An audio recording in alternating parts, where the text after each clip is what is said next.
सबसे पहले तो योगेंद्र जी को बहुत बहुत धन्यवाद कि आज वो एग्री किए कि हमारे यहाँ आकर करके इस अनुबंध को हम लोगों ने साइन किया है, इस एमओयू को साइन किया है। इफको को ग्रामीण एरिया में किसानों के लिए किसी नाम का मुहताज नहीं है, सब कोई जानता है। जो भी खेती करता है वो इफको को न जानता हो ऐसा हो नहीं सकता। और इफको ऐसी संस्था है जो कृषि के सारे इनपुट्स को सप्लाई करती है, बीज को शायद छोड़कर। बीज भी करते हैं तो वो भी करते हैं। तो इसको हर भारतीय बीज सहकारी समिति का भी कुछ दायित्व दिया गया है, तो उससे भी बीज मिलेंगे। और अच्छी बात है कि ये कम्प्लीटली इंडिजिनस है, मेक इन इंडिया है, और इस सेक्टर में बहुत सारे विदेशी कंपनियां भी हैं। ये सक्सेसफुली उनसे कम्पीट कर रही है और किसानों को हेल्प कर रही है कई सालों, दशकों से। और मुझे गर्व है ये कहते हुए कि इसको हमारे कंपनी के ओनर भी एंड योगेंद्र जी हमारे बोर्ड के डायरेक्टर भी हैं, तो सीएससी को चलाने में भी इफको का और इनका मार्गदर्शन मिलता रहता है। तो जिस तरह से इफको ग्रामीण क्षेत्र में काम करता है, उस तरह से सीएससी भी ग्रामीण क्षेत्र में काम करता है। और जो भी ग्रामीण क्षेत्र में काम करते हैं उनके लिए कृषि से लगाव तो जरूर होते हैं। इस तरह से इफको के साथ सीएससी पिछले कई सालों से काम कर रहा है, कई बिजनेस भी कर रहा है। लेकिन अभी तक बिजनेस कुछ कुछ एडहॉक वे में था। हमने कुछ एग्रीमेंट पास्ट में भी साइन किए थे और उसके साथ काम कर रहे थे। लेकिन हम लोग कोशिश ये कर रहे थे कि एक कॉम्प्रिहेंसिव बन जाए, जिसमें एक पूरा प्रोसेस बन जाए और जिसको हम फिर अपने वीएलई भाई बहनों के पास ले जाए और उनको बताएं कि इफको के साथ कैसे हर कृषि के हर क्षेत्र पे आप बिजनेस कर सकते हैं। तो गांव वालों को भी फायदा मिलेगा, किसानों को फायदा मिलेगा, वीएलई का इनकम बढ़ेगा। और इसमें अच्छी बात, समय अच्छा इसलिए भी है कि पास्ट 1-1.5 साल से कई मंत्रालयों ने भी सीएससी को जिम्मेदारी दी है। जैसे मिनिस्ट्री ऑफ कोऑपरेशन ने दिया है कि पैक्स के साथ आप जुड़िए, पैक्स को सीएससी बनाइए, पैक्स को स्ट्रेंथन करिए, और हम लोग कर भी रहे हैं। इसी तरह एग्रीकल्चर मिनिस्ट्री ने भी अपने 10,000 एफपीओ के लिए सीएससी को इंगेज किया है कि उसकी वायबिलिटी और उसकी फंक्शनलिटी बढ़ाए। तो जब हम उनसे जुड़े हुए हैं तो हमने सोचा कि इफको से साथ के इन प्रोडक्ट्स को, इन सिस्टम को अब हम उन लोगों से ले जाए जो कृषि से डायरेक्टली जुड़े। तो इस बारे में चर्चा चल रही थी और एक कॉम्प्रिहेंसिव एमओयू की बात थी जिसमें रुस्तगी जी ने बड़ा क्रिटिकल रोल निभाया। इन्होंने परसू करा करके बिजनेस के टर्म्स कंडीशंस को बड़ा क्लीन वे में कराया है। और इसके लिए हम योगेंद्र जी का बहुत बहुत आभार प्रकट करते हैं, जिन्होंने अपनी सहृदयता से जेनरसली वीएलई के इनकम के लिए कमीशन का प्रोविजन किया है। तो अब इफको के माध्यम से हम और सीएससी के लोग सब्सिडाइज, नॉन सब्सिडाइज दोनों ही प्रोडक्ट का ऑर्डर प्लेस कर सकते हैं, परचेज कर सकते हैं और इसको सेल कर सकते हैं।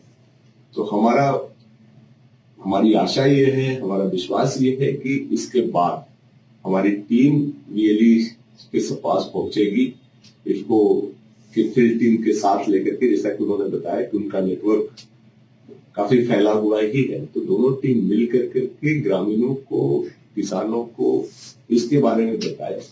एंड हम दोनों को ये विश्वास है कि इससे ग्रामीण क्षेत्रों में एक अवेयरनेस काफी तेजी से आएगा। दूसरा है कि इको के जो प्रोडक्ट है, तो इन प्रोडक्ट्स को किसानों को यूज करने को सिखाया भी जाएगा और अवेलेबिलिटी भी बढ़ाई जाएगी। तो हमने भी एवं जी नई टीम को भी अलाइन किया है। तो हमारी एग्रीकल्चर की टीम अब पब्लिसिटी करेगी, डिमांड जनरेशन करेगी, फुलफिलमेंट का काम जो ग्रामीण स्टोर वाली टीम है, जो इस फील्ड में एक्सपर्ट है, वो करेगी। तो अभी हमने वो अलाइन किया है। तो आशा करते हैं कि आज से ये हमारे पुराने रिश्ते की एक नई शुरुआत है और ये कॉम्प्रिहेंसिव एग्रीकल्चर का इनपुट पैकेज जो एमओयू में भी लिखा हुआ, जो इफको के सूट में अवेलेबल है, इसको हम गांव में हर किसान तक पहुंचाने की कोशिश करेंगे। तो एक बार फिर योगेंद्र जी उनकी टीम को बहुत बहुत धन्यवाद, वो यहाँ आए और we are expecting for a very good and bright future. आज बड़ा ही हमें सुखद अवसर है। मैं सीएससी के मुख्यालय में हूँ और आदरणीय प्रबंध निदेशक महोदय श्री संजय राकेश जी ने समय दिया और उन्होंने सहमति व्यक्त की कि हम लोग एक अनुबंध करके एग्रीमेंट एमओयू साइन करके आगे बढ़ें। तो ये मैं इसको ब्रॉडर पर्सपेक्टिव में देखता हूँ, ये देश के लिए और किसानों के लिए एक सुखद अवसर भी है। जब सीएससी जिसकी 6 लाख से ज्यादा गांवों में प्रेजेंस है, 6 लाख से ज्यादा लोग काम कर रहे हैं, हम लोग उनसे जुड़ रहे हैं और जुड़ करके एक विकास के नए कीर्तिमान स्थापित करने की आधारशिला रख रहे हैं। मैं इसको इस तरीके से देखता हूँ। देखिए, आज कृषि सभी की प्राथमिकता है और कृषि की जो सर्वोच्च प्राथमिकता है कि हमारे जो पर्यावरण में विषाक्तता हो रही है, रासायनिक खादों को ज्यादा डाल करके लगातार ज्यादा प्रयोग करके धीरे धीरे और ज्यादा उर्वरक प्रयोग करने पे भी उत्पादन घट रहा है। छोटा सा आंकड़ा आपको बताऊं, 1970 का आंकड़ा ले लीजिए, जब 1 किलो पोषक तत्व प्रयोग किया जाता था तो 18 किलो अन्न उत्पादन होता था। आज वो घट करके 3 किलो 4 किलो में रह गया। उस समय हमारी मृदा में जो ऑर्गेनिक कार्बन था, या मतलब धरती माता का जो प्राण शक्ति थी, ऑर्गेनिक कार्बन वो 1% था, घट करके 0.3 या कुछ जगहों पे तो 0.1 हो गया। आप कल्पना करिए कि अगर हमारी धरती माता की जीवनी शक्ति इसी तरीके से घटती रही तो आगे भविष्य क्या होगा। सभी लोग चिंतित हैं, पूरा विश्व चिंतित है पर्यावरण की समस्या से कि ग्रीन हाउस गैसेस का एमिशन बढ़ रहा है, एनर्जी कंजम्पशन बढ़ रहा है, एनर्जी को बनाने में बहुत सारी हमारी उत्सर्जन होते हैं जिनको सबको उनको झेलना पड़ता है। कोई ऐसा उपाय होना चाहिए जिससे ये उत्सर्जन कम हो। कृषि का भी एक महत्वपूर्ण स्थान है इसमें, ग्रीन हाउस गैस एमिशन में। उस ग्रीन हाउस गैस एमिशन को कम करने के सारे उपाय हमारी संस्था इफ्को ने किए हैं और जहां पे हमने सबसे पहले एक सीवीड एक्सट्रैक्ट सागरिका बनाया, बहुत ही सस्ता, बहुत ही सुलभ और सबसे अधिक गुणवत्ता वाला उत्पाद है और स्वदेशी विधि से स्वदेशी वैज्ञानिकों ने इसको डिजाइन किया है। CSMCRI भावनगर के वैज्ञानिकों ने इसको डिजाइन किया है। उसी आधार पे बड़े पैमाने पे सीवीड की हम लोग कल्टीवेशन करके सीवीड एक्सट्रैक्ट को बना रहे हैं अपने देश में और 28% टोटल सॉल्युबल सॉलिड के साथ ये उत्पाद शीर्ष पे है। विदेशी कंपनियों के जितने उत्पाद किसान भाई खरीदते हैं, कम से कम उनको 800, 1000 या 1200 रुपए खर्च करने पड़ते हैं, लेकिन वो गुणवत्ता नहीं मिलती। उसी श्रेष्ठ गुणवत्ता का हमने ग्रेन्यूल भी बना दिए, सागर का ग्रेन्यूल। सभी तरीके के जैव उर्वरक आपके पास है, सभी तरीके के बायोपेस्टिसाइड है, जो भी जैविक कृषि रसायन है, चाहे वो रोगनाशक हो चाहे कीटनाशक हो, वो सब आपके पास आने वाले हैं। सभी प्रकार के दूसरे जो वाटर सॉल्युबल फर्टिलाइजर जिनको बहुतायत में किसान भाई प्रयोग करते हैं, वो सब आपके पास आने वाले हैं। और अभी इस सदी का जो नवीनतम उत्पाद हुआ वो हुआ नैनो उर्वरक। इसको हम लोगों ने परिश्रम करके किया है। माननीय प्रधानमंत्री जी की प्रेरणा थी कि धरती से यूरिया के रासायनिक खादों के प्रयोग को कम करना है, तो हमारे प्रबंधन ने इस ओर ध्यान दिया और हमने 2019 में इसको बनाया। 2021 में हमको भारत सरकार ने अनुमति दी, हम इसका व्यापारिक उत्पादन करके इसको वितरण कर सकते हैं। नैनो यूरिया पहले हम 4% के लाए। किसान भाइयों की ये मांग थी कि इसको और थोड़ा सा प्रभावशाली करना चाहिए, तो हम उसी कीमत में आज 20% का नैनो यूरिया प्लस के नाम से बाटल देते हैं, जो बहुत आसानी से 1 बोरी यूरिया कम से कम रिप्लेस कर सकता है। यानी हम टॉप ड्रेसिंग का जितना भी यूरिया खर्च करते हैं खेत में, उसको सबको बाई कर सकते हैं और उससे अधिक उत्पादन, उससे अधिक गुणवत्ता वाले उत्पाद और रोग और कीड़ों का प्रकोप भी कम होगा। ऐसे लाभ हम प्राप्त कर सकते हैं और सबसे बड़ा लाभ होने वाला है पर्यावरण का। वो कैसे? जब 100 किलो यूरिया आप अप्लाई करते हो तो केवल कम से ज्यादा 15 किलो मिल सकता है नाइट्रोजन।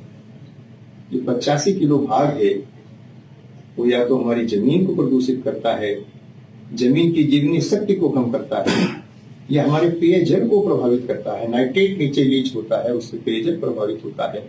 हमारे देश के बहुत सारे जनपदों में पेयजल में नाइट्रेट की मात्रा मानकों के विपरीत कई गुना ज्यादा है।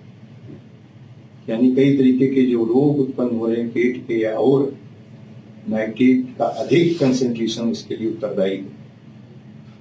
हम लोग दिल्ली में बैठे हुए हैं, कम से कम 2 महीने 2.5 महीने पर्यावरण की स्थिति आप देख रहे हैं। जो वायु में प्रदूषण होता है, ये जो 85 किलो बचता है वो क्या करता है? या तो वायु को प्रदूषित करता है, जल को प्रदूषित करता है, हमारी भूमि को प्रदूषित करता है। आप डीएपी एनपीके डालते हो, फास्फेट और पोटाश तो 15-20% ही मिलता है। यानी एक तरह से देखा जाए इन सब समस्याओं का खात्मा है। अभी nano urea plus 20%, nano DAP 8 और 16, इसके बाद हम अभी एनपीके भी ले आए। उसका रखा हमने 20-10-10, वो अभी हमारे सरकार के पास विचाराधीन है। जब उसकी पंजीकरण हमारी हो जाएगी तो हम नैनो एनपीके भी किसान भाइयों को देंगे। नैनो जिंक भी हम ले आए हैं, 100 मिलीलीटर की बाटल ही पर्याप्त है। नैनो कापर भी ले आए हैं, वो भी 100 मिलीलीटर की बाटल ही पर्याप्त है। और जितना चाहिए 1 एकड़ में वो खाली 100 ml की एक बाटल का स्प्रे करके हम वो लाभ प्राप्त कर सकते हैं। केवल ये एक तरीके से मॉलिक्यूलर टेक्नोलॉजी, नैनो टेक्नोलॉजी है। आप बहुत सारी चीजों में अंतर देख सकते हैं। पहले आपका कंप्यूटर कितना बड़ा होता था, अब इसमें कंप्यूटर आ गया पूरा। नैनो टेक्नोलॉजी का कमाल है, छोटा होता जाता है, ज्यादा प्रभावशाली हो जाता है। वो एक अलग से तकनीक है जिसको समय समय पे आपको हम बताते रहेंगे। अब हमारे पास विस्तार से सभी आपके प्रश्नों के उत्तर भी मौजूद हैं नैनो तकनीक के आधार पर। और इनमें क्या खास बात है, मैं क्यों कह रहा हूं पर्यावरण के लिए अनुकूल है। इनमें अगर 500 मिलीलीटर का आप स्प्रे करते हैं, इसकी उपयोग क्षमता 95% के आसपास है। जब खेत फसल से आच्छादित हो, पौधों से आच्छादित हो, 35-40 दिन में एक स्प्रे कर दीजिए, 50-55 दिन में एक स्प्रे कर दीजिए। नैनो यूरिया, नैनो डीएपी और सागरिका मिला दीजिए तो सोने में सुहागा। 2 बार स्प्रे कर दीजिए, खेत में कोई खाद मत डालिए, उत्पादन नहीं घटेगा, इसकी हम गारंटी ले सकते हैं, बढ़ेगा ही बढ़ेगा। बेसल ड्रेसिंग में आप बहुत थोड़ी खाद डालिए, डीएपी एनपीके जो डालते हैं वो आधा कर दीजिए, चौथाई कर दीजिए, और यूरिया भी चाहे आधा चौथाई डाल सकते हैं, नहीं तो न डालिए। यूरिया थोड़ी सी डाल दीजिए 25%, तो 50% डाल दीजिए डीएपी। आप आराम से बुआई करिए निश्चिंत होकर के। और चाहे तो आप हमारे सागरिका ग्रेन्यूल पहले बुआई के 10 किलो डाल दीजिए 1 एकड़ में, और जैव उर्वरक का उपयोग कर लेंगे तो जीवनी शक्ति को बढ़ाने में और अधिक सफलता होगी। इस तरीके से जितने उत्पाद हमने बनाए हैं, जितनी सेवाएं किसानों के लिए बनाई हैं, वो हम चाहते हैं कि सीएससी के प्रत्येक केंद्र से उपलब्ध हो, चाहे वो एफपीओ का हो, चाहे पीसी का हो, चाहे समिति का हो, चाहे स्वयं सीएससी का हो। तो मैं इसी निवेदन के साथ मैंने आपसे आग्रह किया था, आपने सहर्ष सहमति दे दी।